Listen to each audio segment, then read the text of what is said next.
Okay, for those of you that don't know, Persia is the ancient name for the territory encompassed by modern-day Iran.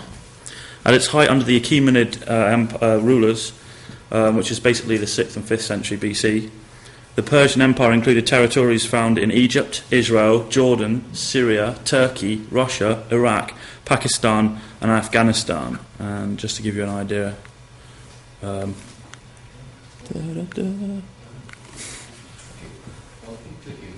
Keep clicking. Oh, there we go. That's the Achaemenid Persian Empire, and as you see, it's quite vast, and it's the largest empire known to the ancient world prior to Alexander the Great, who added Greece to it, which made it slightly larger than it is now. Now, although the terms Persia and Persian only actually appear in Ezekiel, 2 Chronicles, Esther, David, and Ezra, ancient Persia played a significant impact on the other books of the Old Testament, including Ezra, Nehemiah, Haggai, Zedekiah, and Malachi. And like many other aspects of biblical history and archaeology, the relationship between the Persian records and the Bible are still disputed. Some people argue that there's close links between the literary texts of Persia and the Bible. Others say there's none whatsoever. So the aim of my paper then is to present some of the more revealing evidence that indicates the Bible narrative is actually correct and that it can complement rather than refute other Persian sources. I will therefore make use of a variety of sources, including inscriptions, literary text, archaeological material, and so forth, from a variety of different cultures, including Babylonia, Assyria, Egypt, Elam, and Media. And I've taken a chronological approach with this paper, as I think this is the most effective way of doing this. So I'll start by looking at Cyrus the Great and the evidence from the Bible for that period of Persian history, and then I'll move through to Artaxerxes I. I've established these as my chronological boundaries, as they're the main periods of Persian history covered in the Bible. And although there are other aspects outside of this time frame, I haven't really got time to go into them.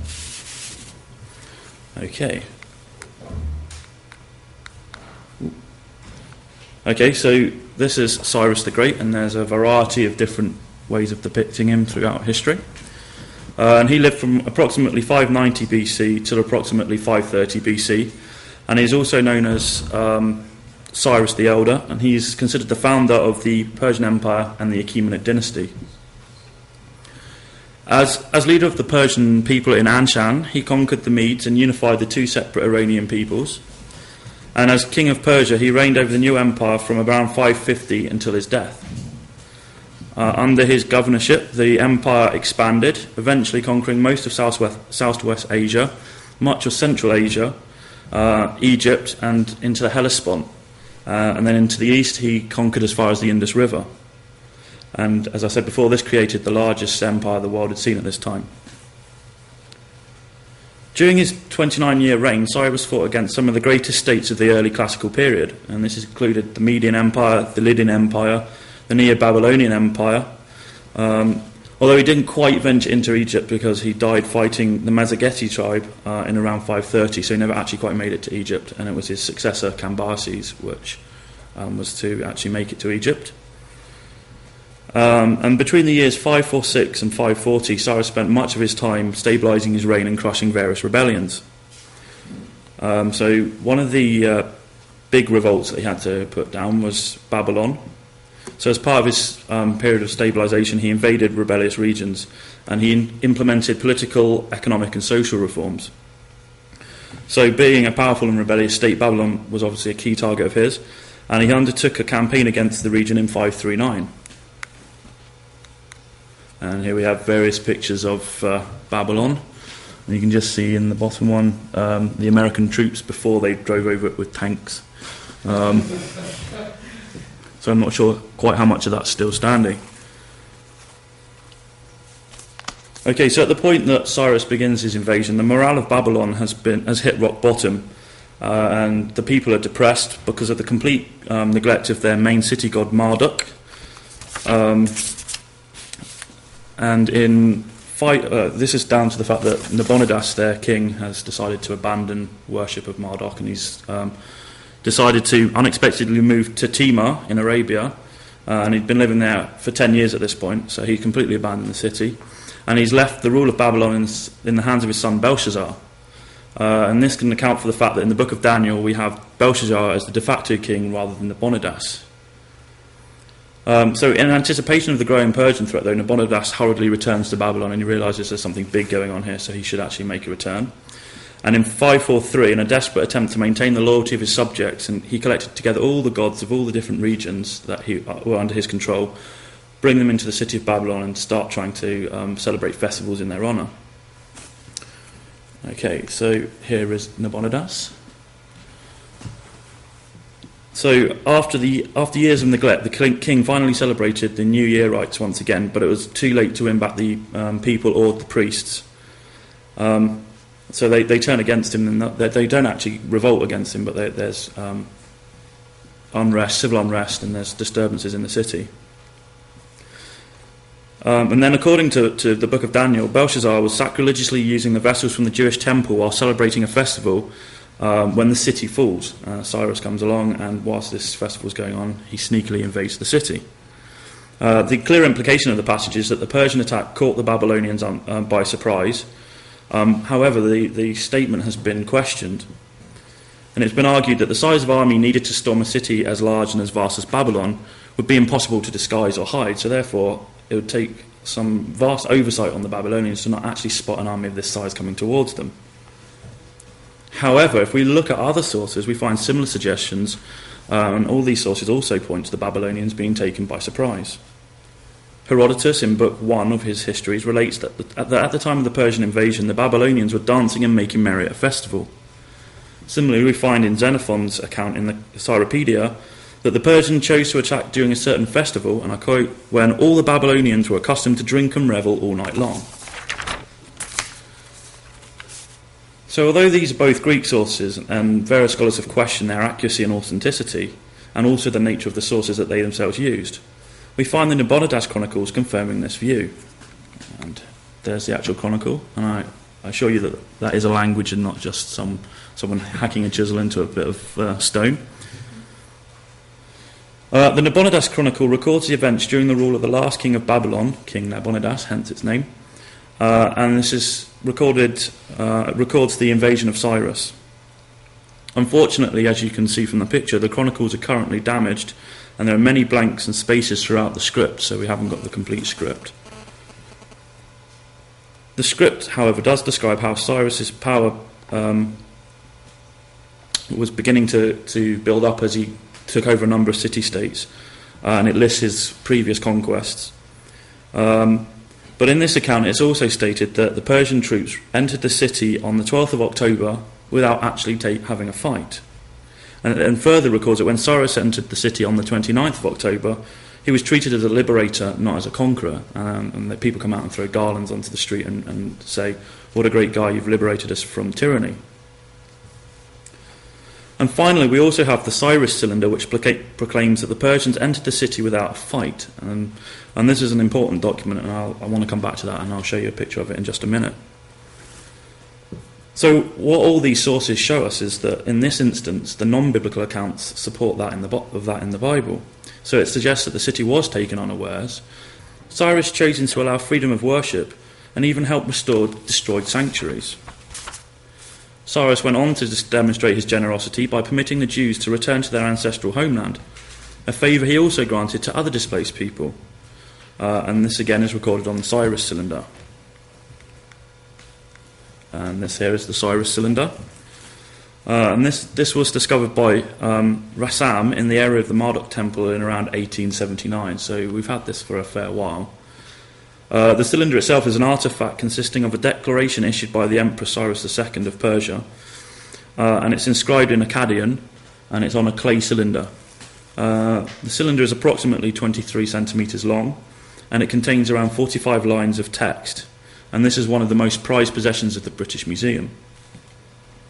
The contents of the cylinder, basically the first part is recording the criminal deeds of King Nabonidus, and then describing how the gods favoured Cyrus and helped him overthrow the Babylonians. The second section is all about royal protocol and genealogical tables.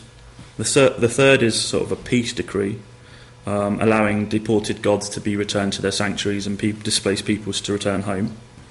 The fourth section is Cyrus thanking the gods for their protection. The fifth is a comment that hopefully under his reign the empire will flourish.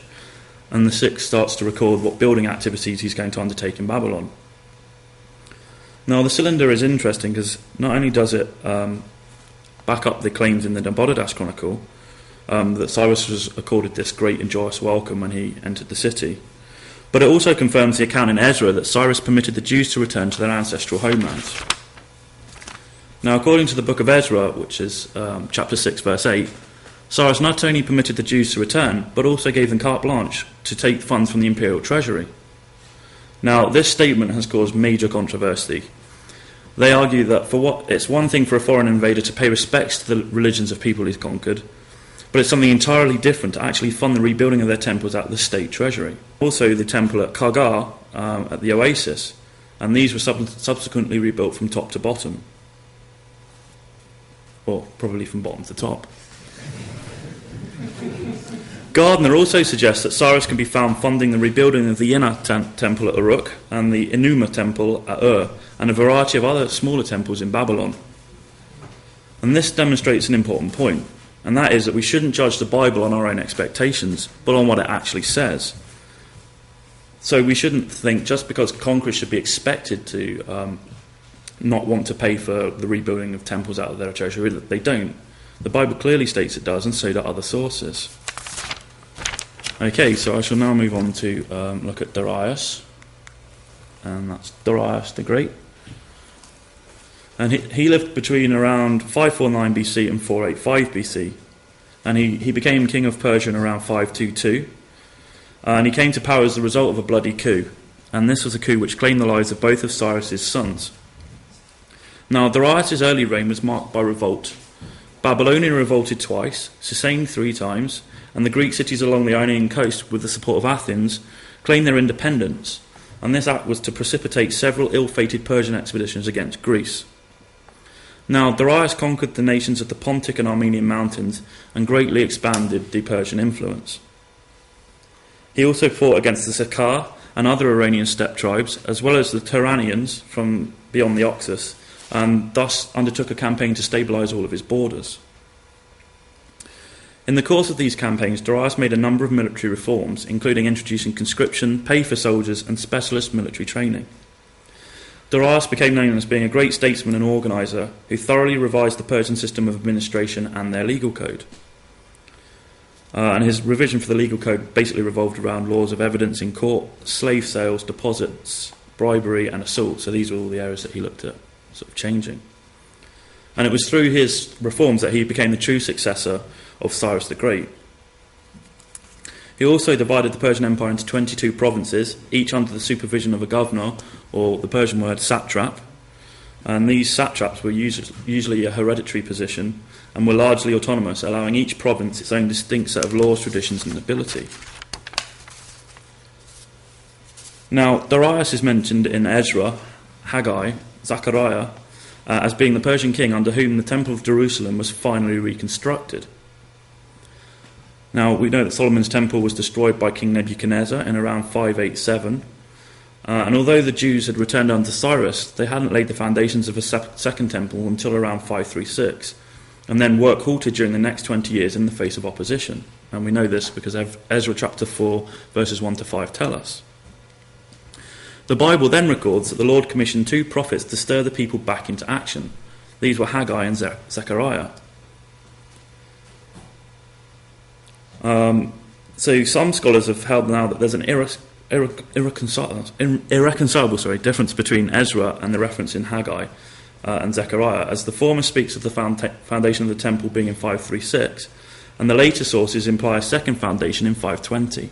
And there's the argument, how can you have 2 foundation dates? However, dual foundation dates is not an unusual practice in Near Eastern culture. We have evidence that it was entirely possible to have more than one foundation ceremony for a particular building. Now, Wright points to a Hittite ritual that speaks of the refounding of particular temples, while we have a number of Akkadian texts that record the founding of a new, and this is in relation to a number of cult places. Therefore, perhaps the second refounding of a Jewish temple is not actually out of character. Now we find that the news of the reconstruction of the Jewish temple was carried to the Persian king by the Jews' neighbouring enemies. And we get in Ezra chapter 5 verse 3 that at that time Tatienai, governor of Trans-Euphrates, and Shethar-Buzeni and their associates went to the king and asked, "Who authorised you to rebuild the temple and restore the structure?" Now originally those who argued against the historical accuracy of the Old Testament used this satrap as evidence to bolster their argument. They identified him as Ushtanu, the satrap of Babylon, who was also satrap of Trans-Euphrates. That was until Olmsted offered an alternative. Now, Olmsted suggested that Tatienai, in a cuneiform document, was the one being referred to in the Bible, not the satrap of Trans-Euphrates. And this document recorded Tatienai as a figure who wasn't actually a satrap, but was just below that level. And although he was second in command, he was still vastly influential, and this document would again seem to support the biblical account. Now, further support for the accuracy of reporting by Ezra can be found in the language used in his record of Tatienai's letter to the Persian king. In this account, Ezra includes a significant number of Persian loanwords. Now, for those of you that don't know, a loanword is basically a word that we take into our language from a foreign language without any change or without any change in meaning. So, for example, we use the word déjà vu, which is from the French, and it hasn't undergone any change whatsoever. So we find this happening in the Persian account, in the biblical accounts. They're taking Persian words and just inserting them into the Hebrew.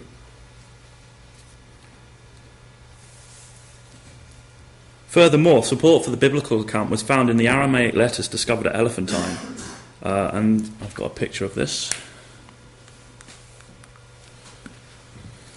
And this records that, thus too, the governor of the province of Trans-Euphrates, Tatienai, appealed directly to Darius, who curtly intervened in religious affairs of an obscure settlement of Jews. So this clearly seems to be saying exactly what the Bible says. Now, Ezra also records that Darius responded to the inquiry of his governor. And Ezra states that King Darius then issued an order, and they searched in the archives stored in the treasury at Babylon, and a scroll was found in the citadel of Ecbatana in the province of Media. And this was what was written. Memorandum, in the first year of King Cyrus, in the reign of King Cyrus, the king issued a decree concerning the temple of God in Jerusalem. Let the temple be rebuilt as a place to present sacrifice, and let its foundations be relaid. Now, we get from this passage that first the order was to have a look in the treasury at Babylon, and when it wasn't found there, the scroll they were looking for, they then moved on to the citadel at Ecbatana. And this is interesting, as it seems to confirm the account that Cyrus gives us.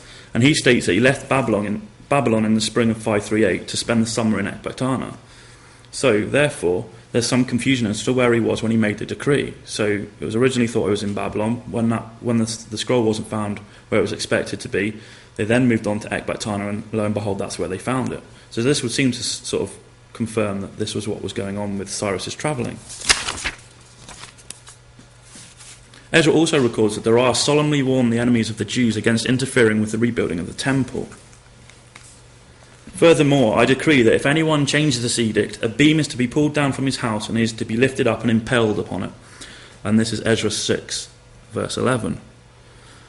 And here's a picture of that exact practice going on. The Persians weren't shy about impaling people. Herodotus records that a similar punishment was inflicted after Darius took Babylon, and in his account he states that the Persian king impaled 3,000 Babylonian troublemakers. This is also attested to in the Byzantine inscription, which records that a number of rebels were executed in this manner. So the threatened penalty in the biblical account corresponds precisely with the method of punishment used by the Persians at this time. And as a sort of footnote, the temple was finally completed in around March 12, 515, 70 years after its destruction. So it took the Jews 70 years to actually finish its rebuilding. So then we move on to Xerxes. And again, there's been a range of ways of depicting him throughout history. I think my personal favourite is from the recent movie 300, which has him as a 6'5" giant taking on the Spartans at Thermopylae. Now, Xerxes was king of Persia from around 485 until around 465, and he was son of Darius and Atossa, and she was the daughter of Cyrus the Great. After his succession in 485, He suppressed revolts in Egypt and Babylon, and these are sort of began just before he came to the throne, so he was actually clearing up from the previous reign. And Xerxes is best known for his invasion of Greece and the Battle of Thermopylae, as I said, recently immortalised in the film 300, and the naval battle at Salamis, and finally for the burning of the original Acropolis. And people have argued that without his actions we wouldn't have the Acropolis we have today. Now, Xerxes is the Persian king which is found in the book of Esther. And here we have some depictions of Queen Esther. And Esther is the heroine of the Bible book of Esther, which is named after her. For those that aren't aware of the story of Esther, it's basically about Xerxes falls out with his wife. She refuses to come to a banquet, so he demotes her or banishes her, depending on what interpretation you want to take. Esther then becomes his queen. She's not called before the king for a long period of time. One of the king's courtiers is plotting against the Jews. She finds out about it and is sent to plead the case of the Jews before the king. And in these times, if you weren't invited to see the king, he could actually have you executed for this. So it was a risky move. She seeks an audience without permission. The king falls in love with her again and says, "Okay, I'll grant you whatever you want." In the course of a banquet the next day, she reveals the plot. The Jews are saved, and she becomes sort of heroine of the Jewish people. So that's the book of Esther in a nutshell, basically. And in view of the book's setting being in Susa and its Persian background, its Aramaisms and its lack of reference to Palestine, there's widespread suggestion that the book was composed in the Eastern Delta, quite probably at Susa itself. And Susa was the old capital of Elam, and in 521 it was made the administrative capital of the Persian Empire by Darius. Although there has been much scholarly debate surrounding the date and authenticity of the book of Esther, it is interesting that the biblical account matches so well with the Greek sources. Now, our main Greek source for this period is Herodotus. For those of you who aren't historians, Herodotus was a native of Halicarnassus, which is in modern-day Turkey. He was a Greek historian from the Ionian coast. He's often regarded as the father of history, and is exclusively known for his writing of a book entitled The Histories. And this book records his inquiries into the origins of the Greco-Persian War. And his narrative becomes especially important for this period, as it is the only detailed account of a period that is otherwise unrecorded.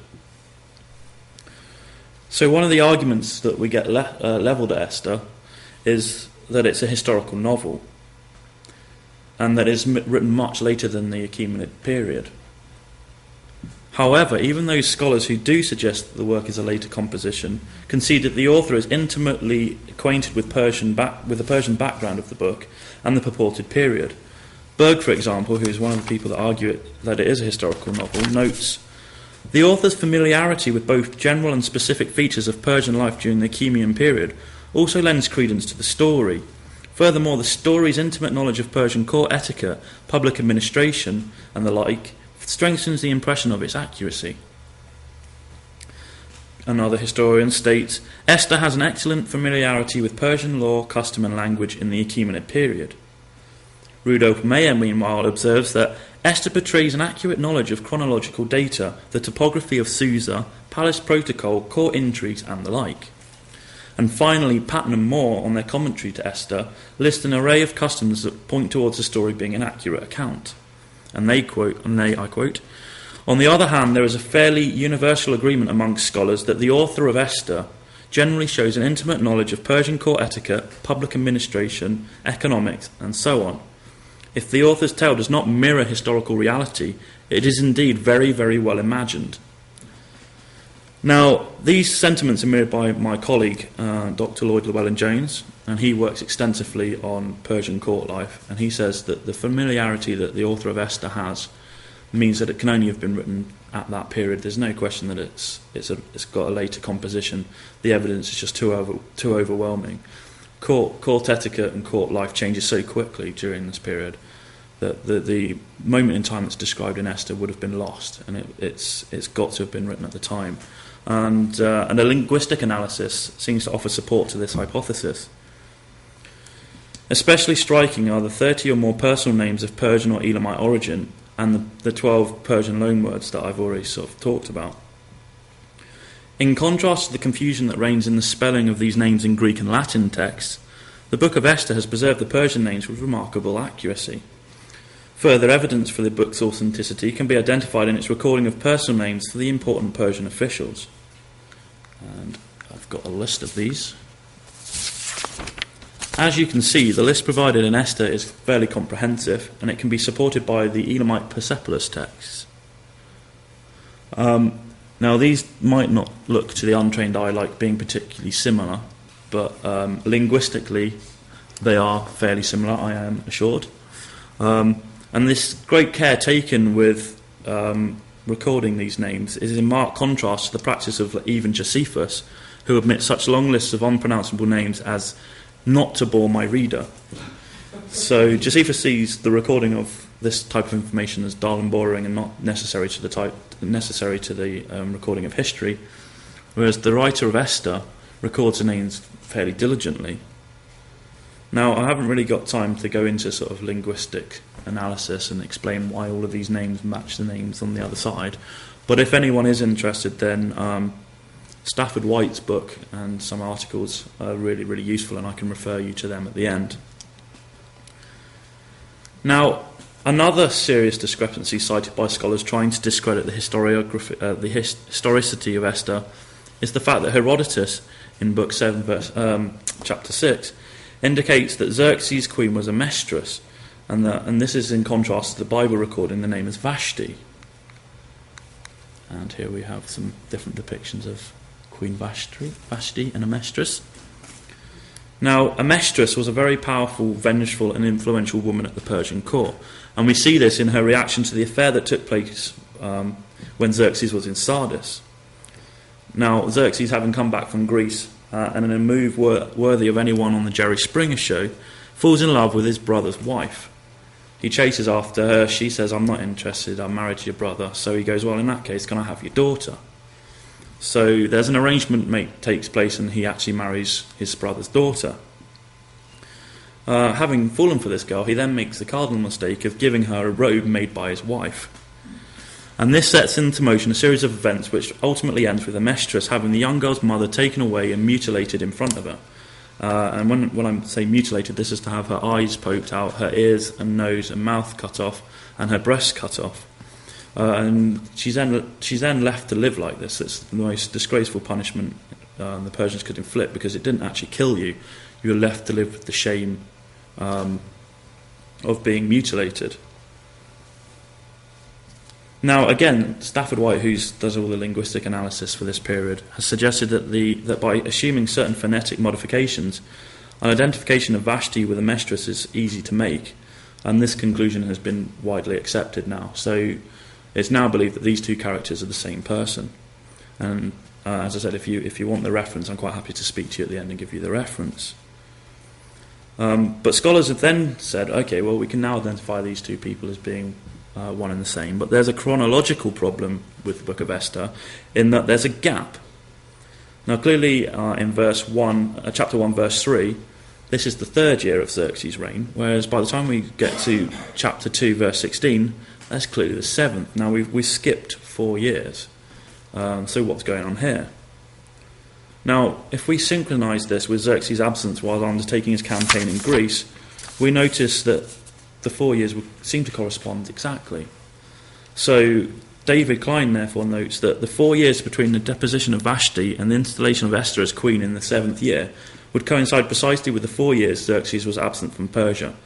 Now, it's difficult to be undertaking a campaign in Greece and also be getting married in Persia, so that would give us this 4-year gap. And a further argument that has been put forward in dispute of the accuracy or authenticity of the text in Esther is that a mistress clearly wielded power when her son Artaxerxes came to the throne in 464. Now, unfortunately for us, Herodotus breaks off his account of Xerxes' reign at the end of 479, and he only provides a very brief description of the events that took place upon the king's return from Greece. This is outside of his interest. Once the Greeks and Persians have stopped fighting, that's it. He's not really bothered. So this means we can't use Herodotus to work out what's going on. And some scholars have suggested, well, if Vashti is important under the reign of her son, then she can't have been executed or disgraced as the biblical account suggests. However, it's worth noting that the actual biblical account never says that she was executed. Now, this is something that people have taken for granted, that if she was standing in opposition to the king, then the likelihood is he'd have executed her for her rebellion. However, this isn't actually stated, and it's therefore more likely that she was demoted to the status of lesser wife, whereas before she was great wife, she's now just lesser wife, and that she just became another member of the harem. And this is especially likely as she was mother to Xerxes' heir. So you're not going to want to put to death the mother of your heir, and it would be very bad policy. It reflects badly upon the dynasty if you're executing the mother of your legitimate heir. So it's likely then that if a mistress did remain as part of the king's harem, it would be extremely easy for her to regain her position of influence and prestige when her son comes to the throne. So she stays in the background, waits for the king to die. When he does, her son comes to the throne and she can once again retake her place. Another obstacle which has been put forward to accepting the account of Esther as a historical document is a statement by Herodotus that the Persian queen could only be drawn from the 7 leading families of Persia. And this is in Book 3, Chapter 84. Now, this is a far easier discrepancy to dismiss, as Herodotus contradicts his own hypothesis when he records that Amestris was the daughter of Onatanes, and he wasn't from one of these families, so we already have a discrepancy straight away. Additionally, we know that other Persian kings, such as Darius, married from outside these 7 families, so why do we have to accept his account for Xerxes? And then finally, other supporting evidence which we can use to support the biblical account can be found in the reward that the high official Haman suggests to Xerxes when the king wished to bestow favour upon Mordecai. Haman, believing the reward to be for himself, suggests that, and I shall read, to whom would the king delight to do honour more than to myself? So he suggests to the king, for the man the king delights to honour, let royal clothing be bought which the king used to wear, and the horse that the king rides out on, and place on his head the crown which the king himself wears, and let the clothing and the horse be delivered to the hand of the one of the king's most noble princes, that the array of men therein may delight in the king's favour and see what glory this man has achieved. Now, this reward mirrors precisely that of the exiled Spartan king Demetrius, who, when commanded to choose a gift for himself, asked to be permitted to ride in state through Sardis, wearing the king's tiara, just like the Persian king, and to have people out there claiming how great and wonderful he is. So the two systems of honour here seem to correspond exactly. And a further piece of evidence which points to the accuracy of the account can be found in the discovery of an incense burner at Lachish. This isn't the actual one because I can't find the actual picture I have, but this is a similar sort of artefact. Now, as part of her beautification process before being presented to the king, Esther is described as being seated near a cosmetics burner which impregnated her and her clothes with a chosen fragrance, and that's chapter 2, verse 12. Now, this is the only literary reference we have to Persian queens using incense burners during this particular time frame. Now, prior to the discovery at Lachish, this statement was cited as evidence to support the hypothesis that the Book of Esther was a later composition. Scholars suggested that the book was written retrospectively, and that the reason this was included was because it was written after the time that the trade with Arabia had really taken off. So this was becoming common practice at the time when the book was written, and therefore they were putting contemporary practices back into ancient Persia. However, the discovery of this disproves that. We now have a piece of datable material at exactly the right time frames, saying that what the Bible is sort of describing is going on. Right, so then to briefly look at Artaxerxes. Now, Artaxerxes is the Persian king associated with Ezra and Nehemiah. Soon after coming to the throne, he was faced with a major revolt in Egypt, and this was to last over a decade. Now, this revolt was supported by the Athenians, and again precipitated a number of skirmishes between the Greeks and Persians. The ultimate outcome was that in 450, as both states became war fatigued, they signed a peace accord known as the Peace of Callias. However, just prior to the Peace of Callias, Artaxerxes commissioned Ezra, a Jewish priest scribe, to take charge of the ecclesiastical and civil affairs of the Israelite nation. Now, we've got this commission recorded in Ezra 7, verses 13 to 28. And here we have some various depictions of Ezra. Now, the rebuilding of the Jewish community in Jerusalem had begun under Cyrus the Great, and as I've already said, he permitted the Jews to return home after their captivity in Babylon. However, Artaxerxes took a great interest in Ezra's undertaking, so not just saying, go and do this, he actually took a personal interest, and granted him his requests and gave him a number of gifts for the house of God. Having received these gifts and the king's blessing, Ezra assembled a band of approximately 5,000 exiles to return to Jerusalem, and they left in the first month of the 7th year of Artaxerxes' reign, and this works out to approximately 455 BC. Now, after his arrival, Ezra notices that contrary to the Jewish law, most of the Jews, even those of high standing or who were priests, were marrying non-Jewish girls and pagan women. And Ezra now is recorded as taking strenuous measures against such marriage and insists upon the dismissal of such wives. Now, unfortunately, we get no further record of what Ezra does until we find him reading the law after the rebuilding of the wall by Nehemiah.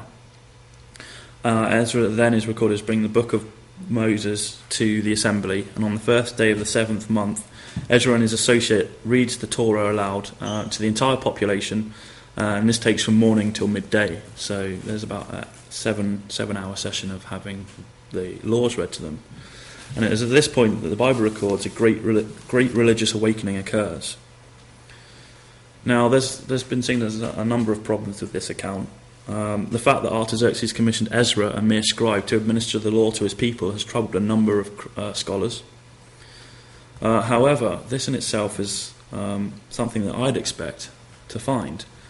We have a very close parallel of a similar practice and a similar commission being given by Darius I to Ujahossenet, an Egyptian priest and scholar. Now we have this guy's funerary monument, and this is the man himself. Now, Ezra's mission can therefore be seen to correspond precisely with the two aspects of Ujahossenet's commission, and that is basically the restoration of occult or national and dynastic sites, and the reorganisation of judicial institutions. Now, this guy, although he's a priest, is mainly known for being a scribe, and that's exactly what we know about Ezra. So the two are fairly similar. And we also find that Darius was actively concerned with not only imperial laws to be disseminated throughout his empire, but also with local laws and traditions, and he takes a personal interest into local practices. So in addition to charging this guy with the task of going out and restoring public buildings and temples, he also writes to his satrap in Egypt and instructs him to collect together the wise men of the realm and to make a new set of laws. So this is perhaps how we should understand the efforts of Ezra and Nehemiah. We should see them as being given the commission of going out, rebuilding the temple, calling together the Jewish religious leaders and influential men, and thrashing out a new set of regional laws which would work in conjunction with the laws passed across the empire. Right, so I shall now move on to briefly explore one of Ezra's contemporaries, Nehemiah, cupbearer to Artaxerxes. And we have a number of pictures there. Now, although to you guys the title cupbearer does not probably sound like a particularly high honour, this was actually, in biblical times, a very important position. In classical sources such as Xenophon, we find descriptions of cupbearers in the Persian court. And when I say cupbearers, I don't mean like your coffee mug of the morning, I mean things like that. And this is a silver drinking horn, and this is an average Persian king's cup. And the cupbearer was expected to actually test the purity of the liquid contained within it, so take a sip. The king would wait and see if he passed out. If he did, obviously that was poison and you're not going to drink from that. If he didn't, then he'd get he'd take a swig. But we also know that because Persian kings considered themselves to be pure and to be almost God's representative on earth, he had to maintain his purity. Therefore, we find accounts of like a king finds an eyelash in his water, and he brings his cupbearer forward and he says, "Okay, I found an eyelash in this. This is not acceptable." And the cupbearer goes, "Oh no, it's him over there. He gave it to me, and I'm pretty sure that it was his fault." So they have this bit of an argument backwards and forwards, and the king says, "Well, seeing as we can't actually determine which one of you is guilty, right, execute them both." So the position of cupbearer was vitally important. It isn't a lesser honour at all. It's actually a really significant honour. So by having this position, we know that Nehemiah is, by implication of his position, to have been well trained in court etiquette. He was to be handsome. The king didn't surround himself with ugly people. He picked the most handsome men of the day. And he also had the skills to be able to select the best wine, so that the king was always had the best wine cellar, and that he was a good companion, so he could talk to the king. He wasn't just expected to sit there in silence. He was expected to converse with the king, chat about matters of state and affairs, and be sort of up to date on what's going on throughout the empire. So we know then that Nehemiah would likely have been a man of great influence and had really close access to the king. Above all, he would have enjoyed the unreserved confidence and trust of the king, something which he would rely on when rebuilding the walls of Jerusalem. Now this, if we skip forward slightly to the actual rebuilding, the fact that the king is trusting this guy with providing him with his food and water, things which were easily poisoned, shows what high high trust he placed on Nehemiah. So therefore, when Nehemiah is rebuilding the walls and says, we're not doing this as an act of rebellion, we're doing it because that's what we've been instructed to do, Artaxerxes is willing to trust him because they've had this close friendship. Now, if they hadn't have had this close friendship, it's less likely that he would have been allowed to continue with his project.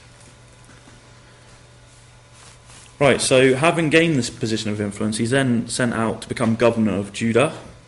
And Kurt Galling has taken issue with this statement and says, well, there were never any governors in Judea at any point in Persian history, so why should we accept that Nehemiah becomes the governor? Now, he suggests that the Bible is actually mistaken when it says Nehemiah was sent to become governor of Judah. He suggests that Judah never had a governor and that the governorship that is being referred to is that of Samaria. However, archaeological data has again proven this idea wrong. In 1974, a collection of 70 clay seal impressions and 2 seals of unknown provenance were brought to the archaeologist Naaman Avigad and presented before him. And he was quick to spot that one of the seals bears the inscription YHD, and this is the Persian designation for the province of Judah. Now, these seals can be confidently dated to the 6th and 5th centuries on the basis, and on this basis then, Avigad bought the collection and sifted through it. And he therefore found that there was a number of these seals or coins with this on it, and he then tentatively proposes that they're the governors of Judah that we know of. So whereas prior to this they were saying, well, there was never any governors, due to this one collection of seals and coins, we can now put these guys into a fairly rough, but we think correct sort of chronology. So having overcome this obstacle, another obstacle was to raise its head. And objections were then made to the fact that the books of Ezra and Nehemiah record that the boundaries for Judah at this period were quite large. Now, because the province of Judah were thought to be greatly reduced in the Persian era, questions were raised then over the accuracy of the biblical account. And historians have said, well, that's way too large a territory to actually be correct. This is obviously the Israelites bigging up their importance in the surrounding area, saying how important they are to the Persian Empire and making themselves sound a lot better than they actually were. However, again, archaeology is slowly but surely proving this idea wrong. Archaeological evidence, in particular the discovery of coins and seal stones, seem to offer further confirmation to the Bible's accuracy. Excuse me. Ephraim Stern suggests that the distribution of stamps and coins which are imprinted with the official stamp of the Jewish province in the Persian period correspond exactly with the boundaries as recorded in the various lists in Ezra and Nehemiah. So all our finds are on exactly the borders and boundaries which the Bible states that they should be.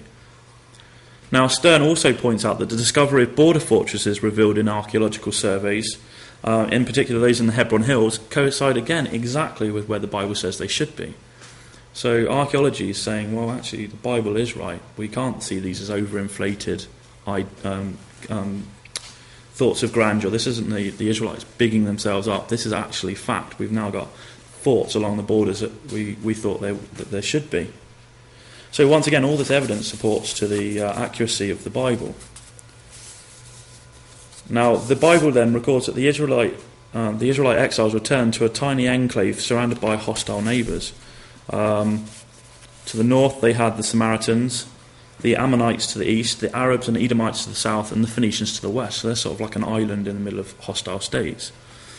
Now we know that there had been opposition to the rebuilding of the great temple during the reign of Darius, and this opposition intensified as Judah's neighbours discovered Nehemiah planned to rebuild the city walls.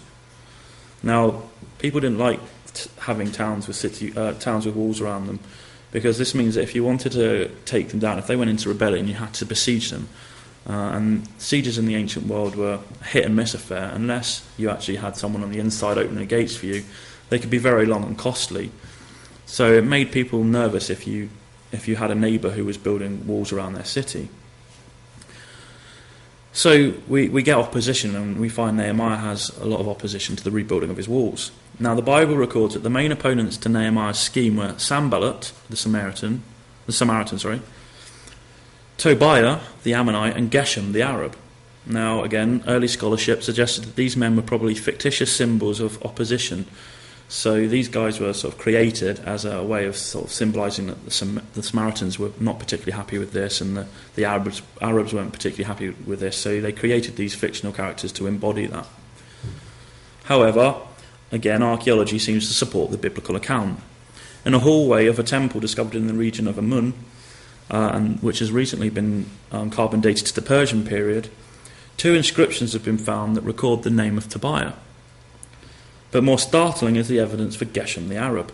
An inscription from Dedan in northwest Arabia reads, Geshem, governor of Dedan. Furthermore, 2 silver vessels inscribed in Aramaic near the Suez Canal also bear the name Geshem. On one cup is the inscription Geshem, son of Shahar, whilst on the second is the phrase Kunu, son of Geshem. So this is strong suggestion that this was an influential man who did actually exist. Now, despite attempts to prevent him from doing so and an economic crisis, Nehemiah was eventually able to complete the construction of the walls, and Jerusalem once again became a walled citadel. Now, although we have vast archaeological evidence for the walls of Jerusalem and them being destroyed and rebuilt on a number of occasions, the stratigraphy and chronology is difficult to interpret. But again, slowly but surely, archaeologists are suggesting that we now do have walls at the right time frame for this, and that we can actually see at various places around Jerusalem the walls which Nehemiah built. So just a few brief conclusions then. What I hope that I've begun to demonstrate tonight is that far from being an inaccurate group of fantasy stories, the Bible is actually quite accurate in its account. We have a lot of evidence from other cultures, such as Assyria, Babylon, even Greece, which support the biblical account. And we have lots of different types of material, so we're not relying just on literary texts. We've got archaeology, we've got inscriptions, epigraphy, numismatic evidence. All of this seems to suggest that the Bible account is right. So one of the things that I hope that I've sort of shown is that a lot of times scholars go in with this expectation, historians approach things with the expectation that because this is how we think it should happen, it happens. And the example I used at the start, with we wouldn't expect a conquering power to provide money to rebuild a temple, we shouldn't go into the study of history with that expectation. And when we go into this with an open mind, we actually find some interesting parallels, cross-cultural parallels. So that's my speech.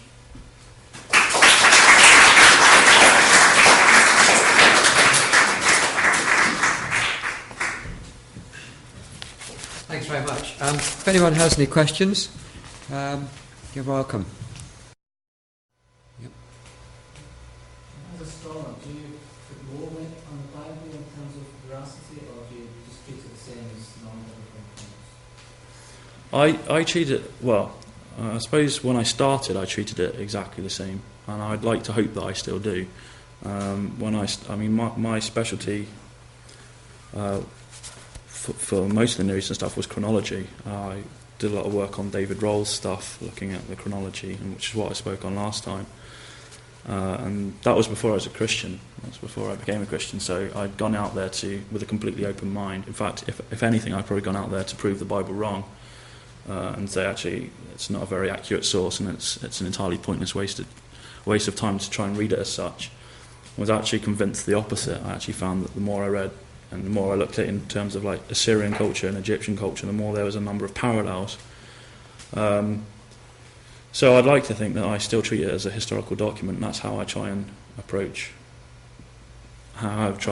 this. But obviously, I think there is probably a degree of bias, like any historian has a degree of bias over their source material.